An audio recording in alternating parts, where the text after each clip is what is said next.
Hi everybody, it's Joe Cioffi, Fios 1 News Long Island and Fios 1 News New Jersey.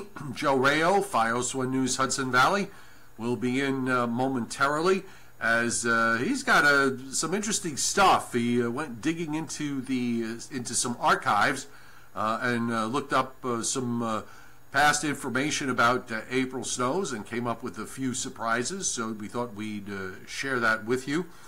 In the meantime, we do want to, I'll do a little bit of local weather until Joe gets here, because we do have some precipitation showing up on the radar at the moment. Most of it is on the light side.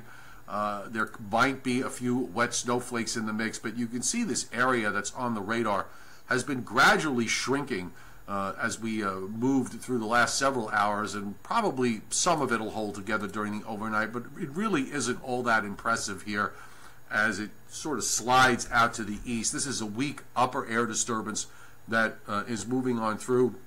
It might produce a little bit of light rain or maybe a few wet snowflakes in some places. Perhaps in some areas in northern New Jersey and in the Hudson Valley, some of the colder spots where there's elevation, you could wind up seeing maybe a little bit of a light coating on some colder surfaces, but really that's about the extent of it. As far as I can see. Let me just say a couple of quick hellos here to Joe Alloy. Saw you on there. Good to see you here, Joe. Also, Jocelyn Langville Graham. I haven't seen or talked to you in quite a while. Good to see you here. Addison Green, right before bedtime, he's got his glass of milk and he's got his cookies, and he's just waiting with all excitement as he watches the Joe and Joe show. Ben Scott, Angry Ben, of Angry Ben's Angry Weather, he's on there. James Hallmark, Danny Nankumar, Timothy Veltman, all here tonight. Good to see everybody, and a collective hello to all, in case I missed you. I can't go through every single name that's on here, but it's really very flattering and very nice that all of you do join us on a regular basis. And Joe and I both thank you so much for that. So he, as I said, will be in very shortly. Much of this week, by the way, looks, from a weather standpoint, looks very uneventful. Oh, I left my Brady Bunch boxes up for too long. Hang on a second. Here we go. You can see all the stuff that I have up there. And Mr. Rao. Stuff. Yes, stuff. So Mr. Rao is here. Fios 1 News Hudson Valley. Didn't bring me any turkey today. I'm not happy. I'll show I my specifically said, bring me some turkey. I love roast turkey with all the trimmings. I will tell my wife. Oh, please do. Come in. Get close. Here we go. I'm here. All right. Well, there. I should actually. You know what I should do? I should get a couple of dictionaries. You remember those dictionaries? You could raise that seat higher, can't you? You know what? Do you want to switch? This one goes higher. No. Well, let's see. That's about as high as it goes. This one I can. I could go in the lotus position here. You know, sit on this one because this is higher, and then I could sit there and we'll pull that over on that side. Go. Boop. There we are. Much better. There we are. Now we're on. Much better. Okay, so I already mentioned that you spent your time digging into some archives this weekend.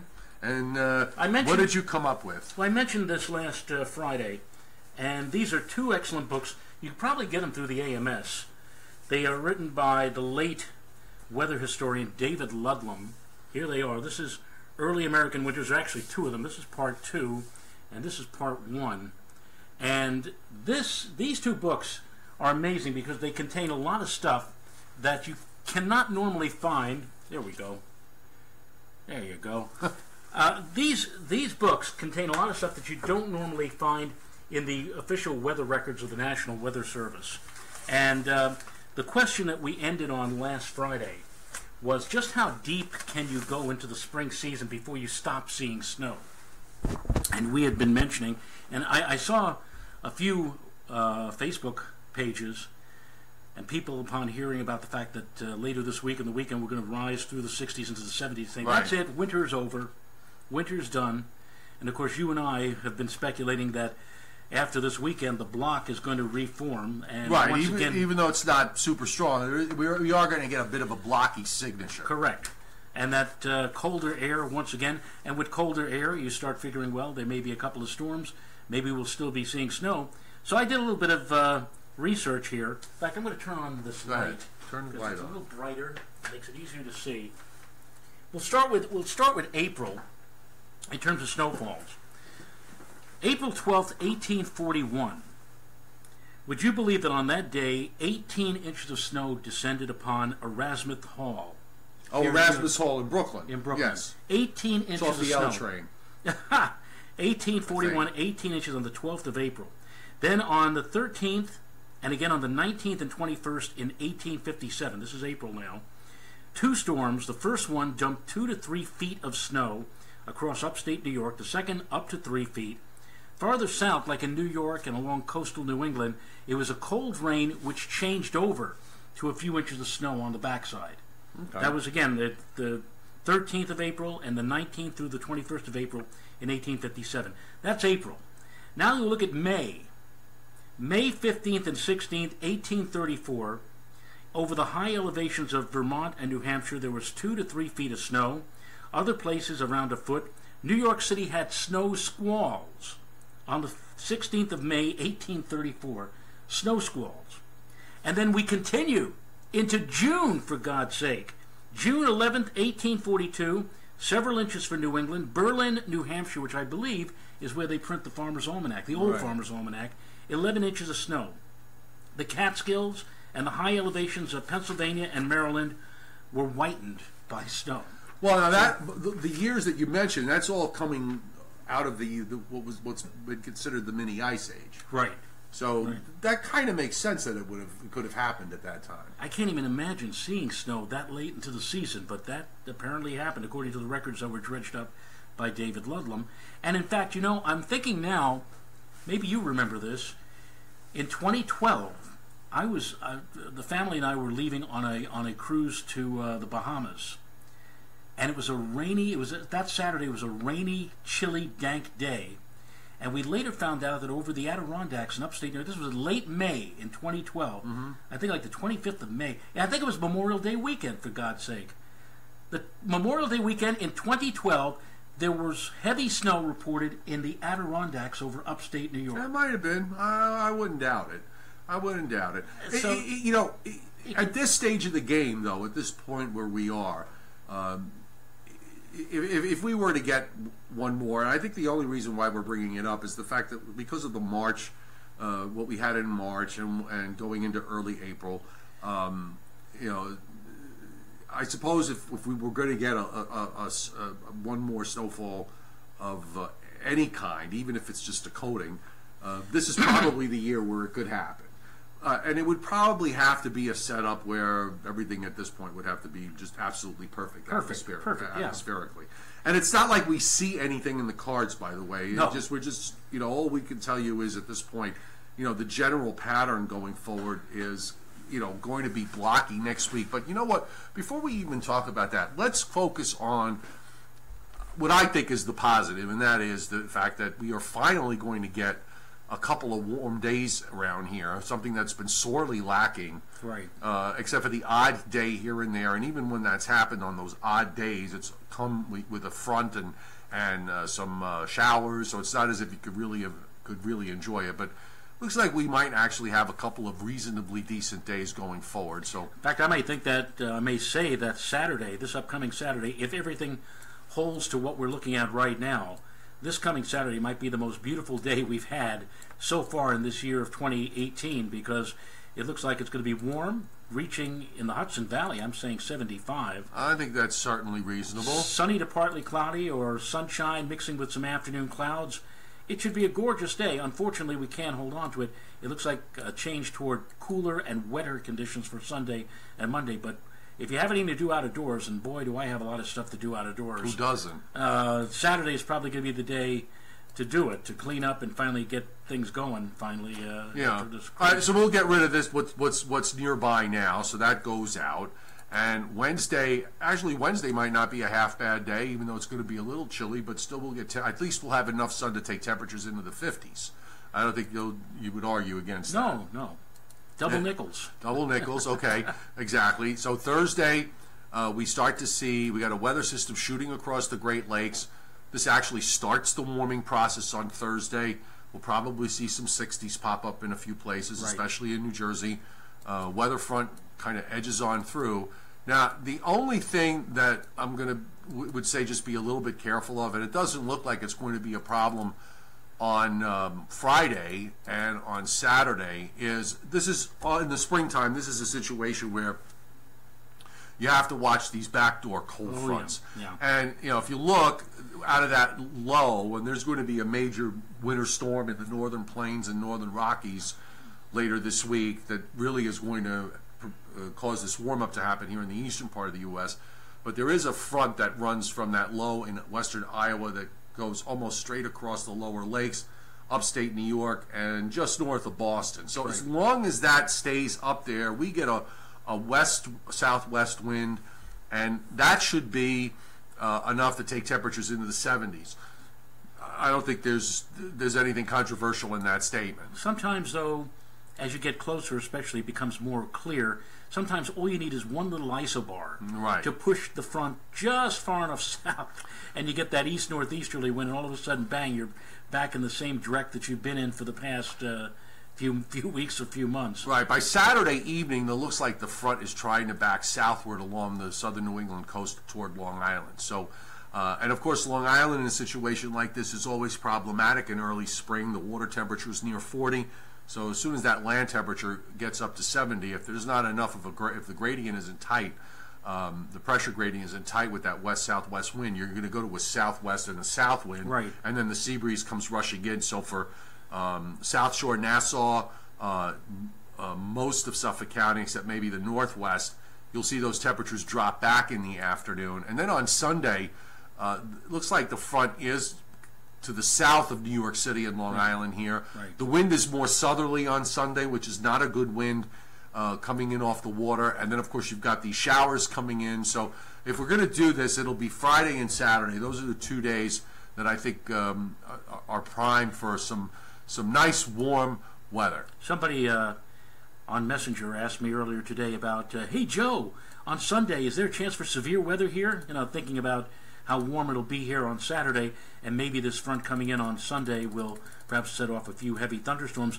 That is a possibility, but if we get into that much cooler air dropping down from New England, that'll kind of stable the atmosphere out, keep us in an airflow. Yeah, if there's a south wind, it's hard for that to support severe weather. Even in parts of inland New Jersey, it'll be a tough sell. You could have the most dynamic thunderstorms you've ever seen in your life entering the western New Jersey, near the West Jersey, eastern Pennsylvania border, and by the time they get to Nassau County, all of a sudden it's like they're hitting a wall. Right. Boom. Here's Thursday's highs, by the way. I mean, I'm sorry, these aren't Thursday's highs. These are the temperatures at 2 p.m. And usually in situations like this, Joe, you would agree with me, the model tends to underdo the warm-up in the spring. It winds up being a bit higher. But it's got 60s to New York. It still has some 50s showing up in the Hudson Valley, but I'm betting that that's too low. There might be some readings well into the 60s to near 70 in parts of Jersey on Thursday. And then on Friday, now you see there's a pretty good push here on Friday, getting up to 70 up into the Hudson Valley and even on Long Island. You get a little squeamish, though. You don't want to, like 5 days in advance or 4 days, promise people, hey, it's going to get to 70. Even though we're saying, or at least I'm saying 75 on Saturday, but that has been coming up. If you had asked me back, let's say on Thursday or Friday of last week, what I thought this Saturday would be, I'd probably have been conservative and say 65 or 68. Right.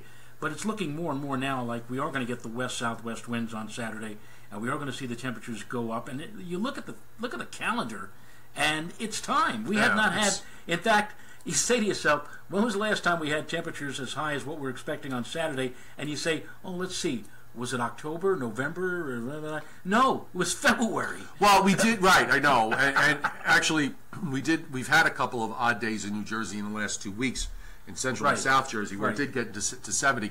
Now, the other problem was with late last week, and what you just illustrated, is the fact that we were still trying to resolve where that backdoor front was going to be. The European model had it too far south, the GFS had it further north, and it looks like the GFS is winning this battle here. And here's Saturday with temperatures in the 70s all the way up into central New England. So this says, at least from the standpoint of the GFS model, and European to a large extent as well, the backdoor is not going to be an issue Friday and not going to be an issue Saturday. But Sunday is a different story because now you've got 40s and 50s at 2 o'clock in the afternoon over Long Island and the Hudson Valley, and you've got 60s back down into central and south Jersey away from the water. So that's that south wind and the backdoor that sets up to our south. And still is room for wiggle room.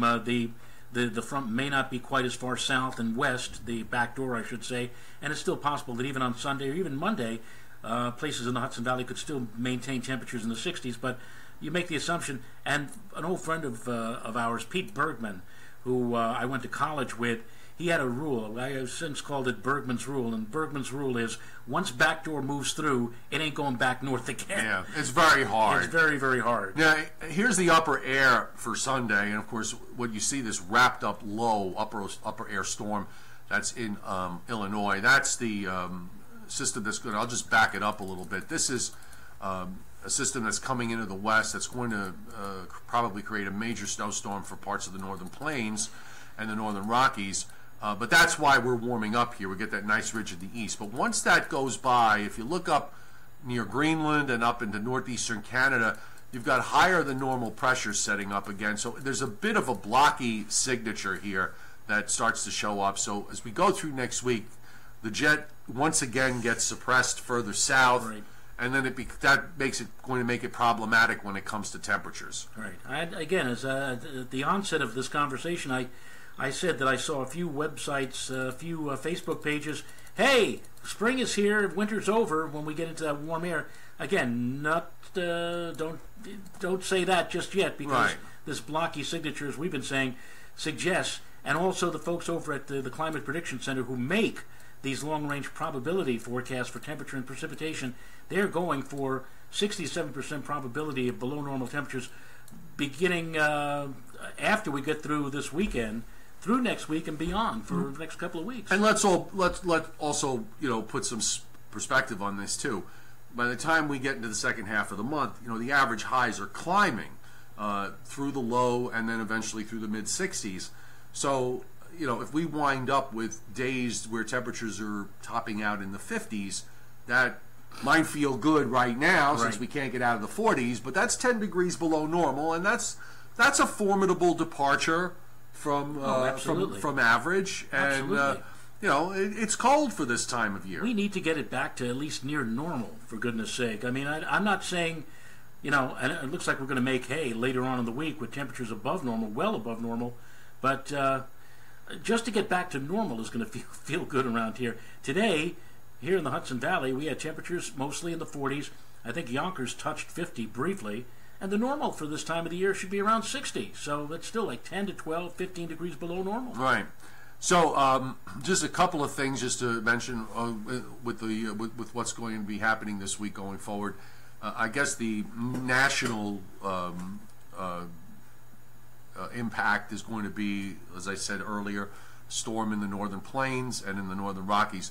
There might be a fairly substantial severe weather event across the Gulf states come Friday with that system starting to move eastward and a front that's trailing down into the western Gulf. So there might be a fairly strong severe weather outbreak in the lower and middle Mississippi Valley by the end of the week. Even the Storm Prediction Center, which is in their Day 5 outlook, which is it's very unusual for them to put a risk that far out, but they actually have a 15% risk for that day. So that kind of got my attention. But other than that, right now across the country, weather's really pretty quiet. There's not too much happening.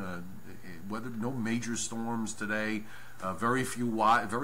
There's no important weather warnings of any kind that I saw. Right. In fact, the Weather Prediction Center in their the frozen or the winter weather outlook, at least for now through tomorrow morning, they usually put out maps, probability maps of how much of snow is going to fall. And the probability map from now through tomorrow morning, it was for no forecast of any 4-inch, at least even just 4-inch snowfalls from coast to coast across the country, less than 10% probability. I don't think we've seen that at all this entire winter the whole country, at least from now through tomorrow morning, is in a benign pattern of such that we don't have any threat of any kind of significant snowfall. And again, this includes the Rockies all the way back west. That's going to, of course, change in the coming days ahead. John Bazanka, no worries, pal. I always was told by your brother that we're not allowed to have any more snow. So unless there's a wet snowflake that mixes in tonight on Long Island, I really wouldn't worry about it. And for the rest of the area, I mean, maybe some colder surfaces might see a little light snow tonight, but I showed everybody beforehand. The radar is very unimpressive. It's weakening. It really doesn't look like any big deal. If you remember what it was like here last Friday, where we had light snow falling through the morning hours, but hardly anything stuck. The only thing that stuck to my deck was just a very light sugar coating. Basically, we're going to have a repeat, I think, of last Friday tomorrow. Light snow, changing over to rain, struggling up through the 40s to near 50 by afternoon, and maybe even we'll finish the day with a break or two of sunshine. All right, so let's call it a night tonight. Yeah, early, not too much happening. All right, thanks everybody for being on tonight on the Joe and Joe Show, sans onions. We will be back tomorrow night at 9:15, and we'll update you on the latest regarding where we're going this week. In the meantime... Where are we going this week? I don't know. Maybe wherever we're going, we've already been there. In the meantime, Monsieur Rao is tonight on Fios 1 News Hudson Valley. And Monsieur Cioffi can be found on Fios 1 News New Jersey and Fios 1 News Long Island. And tomorrow, if you tune in early, you will find the Morning Boys, Chief Meteorologist Brian Fitzgerald, who will, I predict, win an Emmy this coming Saturday night. And be even more difficult than he is now. And his partner Jeff Banson. Or as he's known around here in the afternoon, usually before you come in, and I'm sitting down and something's not going, and something's changed or not right, and you'll hear a voice yell out, Jeffrey! And the midday we have Addison Green and Brittany Borer will be here. Yes, and then we'll come strolling in around 2 o'clock and begin our day. Right, changing everybody's forecast left and right. Have a great evening, everybody. We'll see you tomorrow. Bye.